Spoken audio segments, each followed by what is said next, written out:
Hello, this is Joan of Arc. To spend or not to spend. Kuripot is one who is very careful in spending money. The kuripot barely or rarely spends money. He gets the most discounts and gets to buy the item at the cheapest, lowest possible price. They're very, very careful in spending money at the least possible amount. That's kuripot. The opposite of that is gastador, from the root word gasto, or one who spends so much. Gastador, and for the women, it's gastadora. Kuripot can be of two levels, either the slightly kuripot or the very kuripot. So bagit is slightly kuripot, meaning to say if a person is bagit, koom is a closed fist, so money is hard to come out.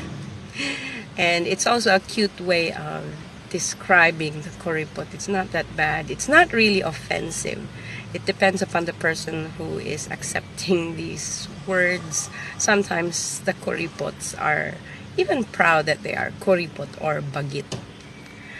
The miser level for kuripot is bakukô. So that's the worst of them all. If bagit is mild, level up to bakukô. That's super, super, super kuripot.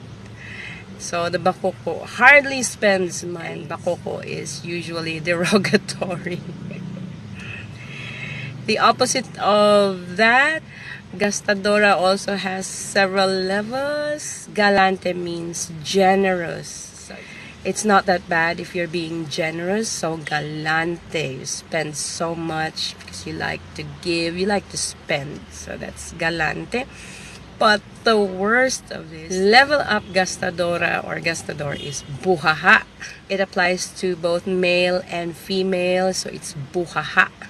Could be opposite of bakukô. Also has no gender, applies to anybody, everybody who is tight-fisted when it comes to money. And buhahâ, well, money comes out easily, like flooding of money, even to the point that even if this person doesn't have any more money to spend, he or she still loves to spend, to the point of debt or utang. So you can even say that these people are also pala utang, or fond of incurring debts. So these are the words that we have today. This is Joan of Arc. Hope you learned something new again today. Please like, share, and subscribe to this channel. Thank you, and bye-bye for now.